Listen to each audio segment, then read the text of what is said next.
എല്ലാവർക്കും നമസ്കാരം. പേരില്ലാത്ത വാർത്താ ചാനലിലേക്ക് ഏവർക്കും സ്വാഗതം. ഇന്ന് കേരളത്തിൽ തിരുവനന്തപുരത്ത് ശക്തമായ മഴ പെയ്തുകൊണ്ടിരിക്കുകയാണ്. നമ്മോടൊപ്പം എബിഎസ് പുനലൂർ ചേരുന്നു.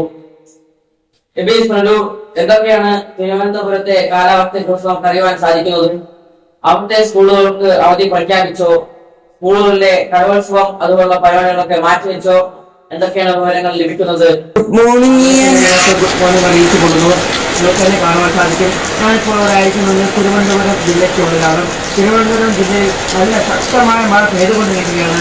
ഈ സാഹചര്യത്തിൽ ബഹുമാനപ്പെട്ട കളക്ടറും ബഹുമാനപ്പെട്ട വിദ്യാഭ്യാസ മന്ത്രിയും നമ്മുടെ മക്കൾക്കും സ്കൂളിൽ പഠിക്കുന്ന വിദ്യാർത്ഥികൾക്കും കോളേജുകൾക്കുമെല്ലാം അവധി പ്രഖ്യാപിച്ചിരിക്കുകയാണ്. അതിൻ്റെ കൂടെ പ്രത്യേക ഒരു അറിയിപ്പുണ്ട്. Government vocational higher secondary school Parassala സ്കൂളിലെ കലോത്സവം 26-27 തീയതികളിലെ കലോത്സവം മാറ്റിവെച്ചതായി പ്രത്യേകിച്ച് പ്രഖ്യാപിച്ചിരിക്കുന്നു. റഹ്മാനോടൊപ്പം എബി, പേര് പറയാത്ത ചാനൽ. ഈ വിവരങ്ങളാണ് നമുക്ക് തിരുവനന്തപുരം ജില്ലയിൽ നിന്ന് ലഭിച്ചിരിക്കുന്നത്. നന്ദി.